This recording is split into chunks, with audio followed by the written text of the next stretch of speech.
Okay, so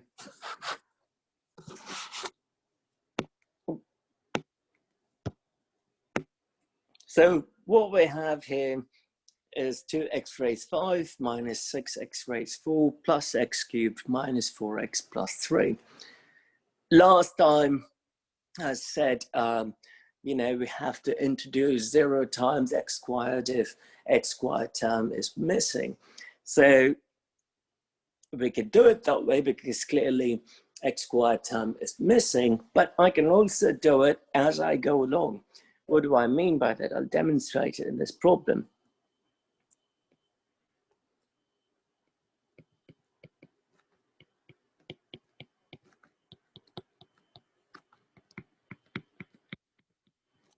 So that's what we have, and we are going to divide by x squared minus 3. So I have to come up with a term so that I can cancel out 2x raised 5. So that term has to be 2x cubed, which would give us 2x raised 5. Now, when I multiply negative 3 and 2x cubed, I end up getting negative 6x cubed. So I'm just going to move over and write negative 6x cubed over there. So some people like to put that 0x raised 4. Some can just do it without putting that 0. It's entirely up to you because it's a matter of choice. Now we subtract. So the first two terms would go away. We have negative 6x raised 4. X cubed minus 6x cubed is 7x cubed. And the x squared term is missing. So if you want, we could put 0x squared, or we could just go along with it. So I'm just going to put in 0x squared just to show you guys how, the two approaches are different. In the previous step, I just left it as a blank. Here, I'm just putting 0x squared.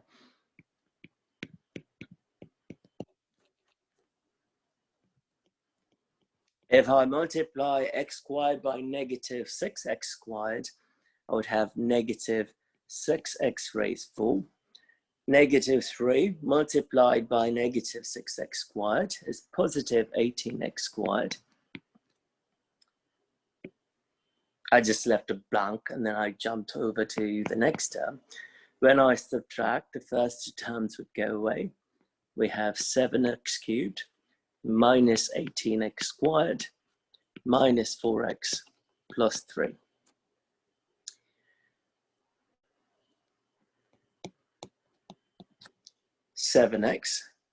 We will have 7x cubed minus 21x, so I'm going to skip over. Subtract.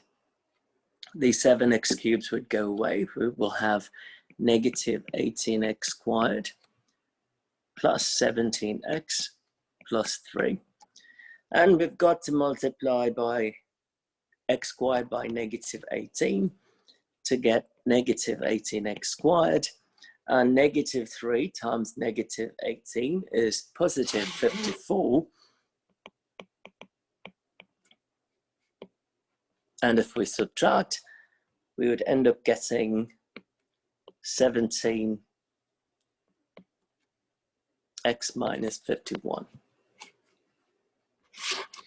So in the answer that we had the remainder written as 17x minus 51. But so we have the quotient to be 2x cubed minus 6x squared plus 7x minus 18. The remainder is 17x minus 51. So you could also write the remainder as 17 times x minus 3, because 17 times negative 3 is negative 51. Again, it's just a matter of choice. You can do it in any way you want.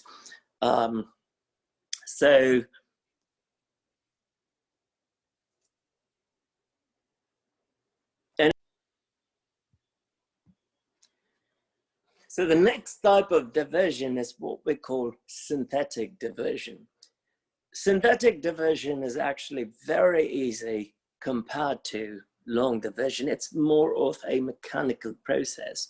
So if you understood the approach, we can do synthetic division easily. But there are some caveats to having synthetic division or using synthetic division. So the denominator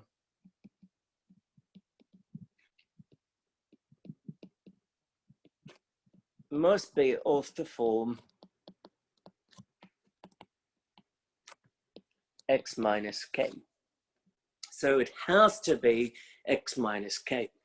Only then we could use synthetic division. Otherwise, we just can't. We have to use long division. So what is the process? So the process is very mechanical. Oh, no.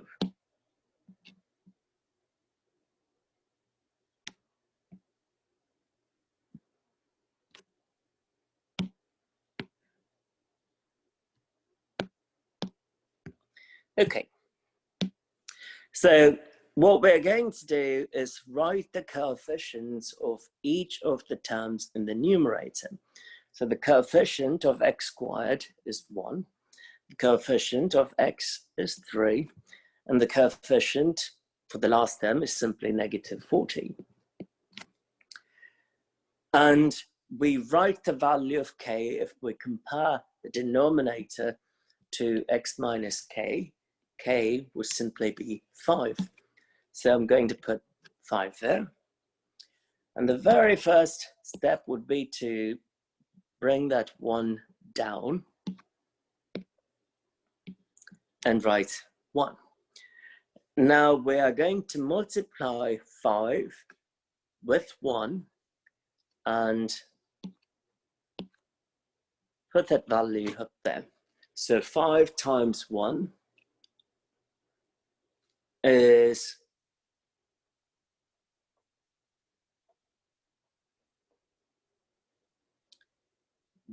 5. So we have 5.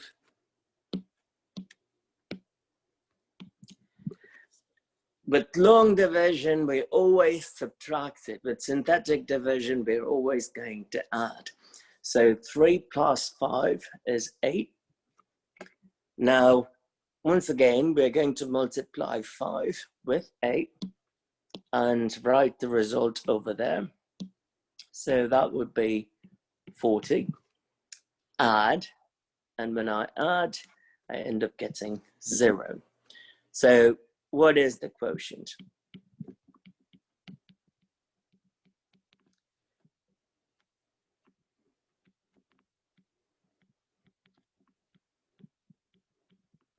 So we would always have one term or one power less than the numerator. That is key to remember. So in other words, I can't start the quotient at x squared. I have to start at x. We always start with one power less than the numerator. So the first term is simply 1 multiplied by x plus 8. Because the next term is just the constant after x, it's just x raised 0. So the quotient is simply x plus 8. The remainder is 0. So clearly, x minus 5 is a factor of x plus 8. And we know that if we factor, sorry, I meant to say x minus 5 is a factor of x squared plus 3x minus 40. If we factor the numerator is x plus 8 times x minus 5. So if I divide out x minus 5, what would I be getting? The quotient would be x plus 8, but since it's a perfect division, the remainder is going to be 0. So first step here is to write the coefficients of the numerator. We have 1, negative 14, and 24. And the denominator, the constant here is 2, so I'm going to put 2. So very first step, bring the 1 down. I'll have 1. 2 times 1 is 2. Negative 14 plus 2 is negative 12. 2 times negative 12 is negative 24. Add the 2, we get 0. So the quotient, always 1 degree less, so 1 times x minus 12. So we have x minus 12. And the remainder is just 0. Okay, I'll let you guys try that one. Okay, so the key difference in this problem and the last two problems is that the denominator has to be x minus k. Here we have x plus 4, but that doesn't mean we should just quit. So we have x squared plus 12x plus 32. I could write the denominator x plus 4 as x minus of minus 4. Minus of minus 4 is plus 4. So now by direct comparison, I can see that k is actually negative 4.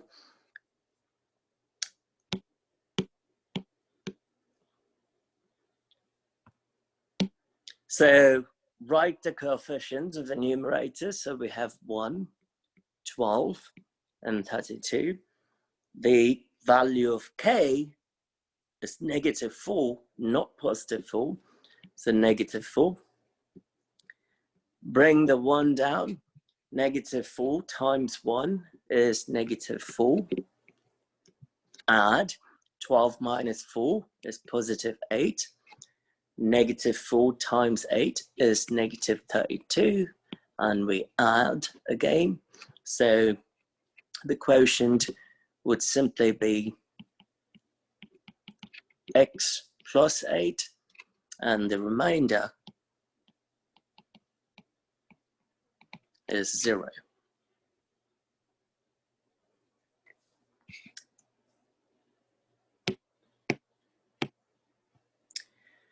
So we already have x minus 2 in the denominator, so we can do the problem directly. So I'm going to write the coefficients 1, 7, negative 13, and 5. That is for the numerator.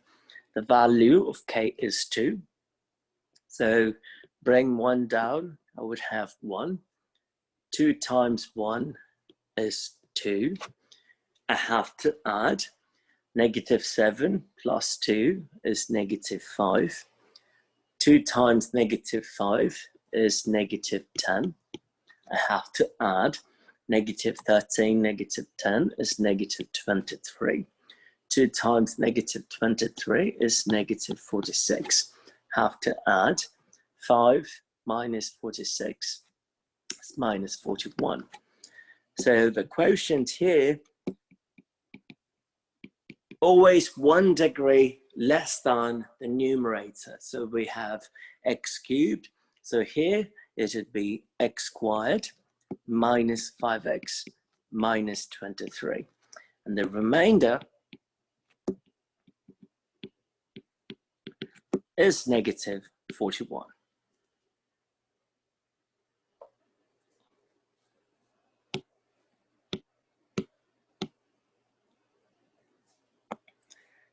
So what we have is 1, 6, 4, and negative 7. Those are the numerator coefficients. And the denominator, keep in mind, it has to be of the form x minus something. So I can rewrite x plus 5 as x minus of minus 5. So we'll have minus 5. Bring the 1 down. Negative 1 times 5 is negative 5.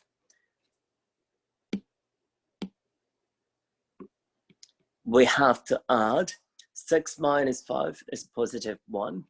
Negative 5 times 1 would be negative 5. 4 plus minus 5 is minus 1. Negative 5 times negative 1 is positive 5. And if we add, we end up getting 2. So the quotient, we always start with 1 degree less than the numerator.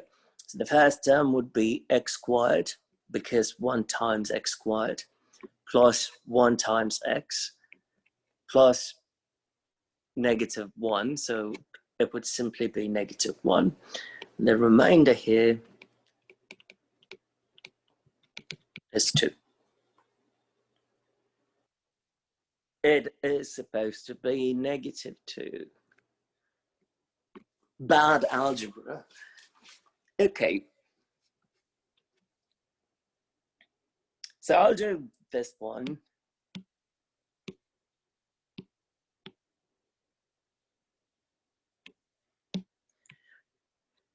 So the denominator has x minus 2. That's not a problem, so I could just put 2 there.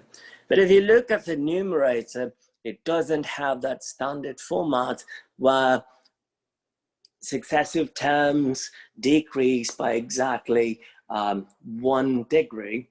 We're missing an x term, which is why with long division, I constantly mention that, okay, it's best if we wrote it as 0 times x or 0 times x squared, because when it comes to synthetic division, we will have to do that. So I have 4x squared. The x term is missing, so I'm going to throw in a 0. And then I have the constant term, negative 9. Now the process is the same. Bring the 4 down. 2 times 4 would be 8. We have to add 0 plus 8 is 8. 2 times 8 is 16. Negative 9 plus 16 is 7. So the quotient, 1 degree less than the numerator degree, which is x squared. So we start with 4x plus 8.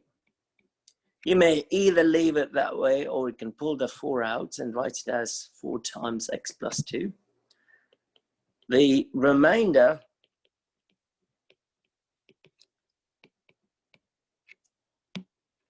is 7.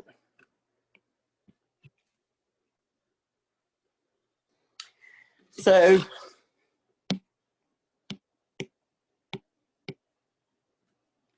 we're missing an x term in the numerator, so we start at 3, 0, and negative 4. Luckily, we have x minus 1 in the denominator, so we could simply put 1. Bring the 3 down, so 3. 1 times 3 is 3. Add 0 and 3, we get 3. 1 times 3 is 3. Add negative 4 and 3, we get negative 1. So the quotient, 3x plus 3. You can either leave it that way, or you could write it as 3 times x plus 1. It's entirely up to you. The remainder is negative 1.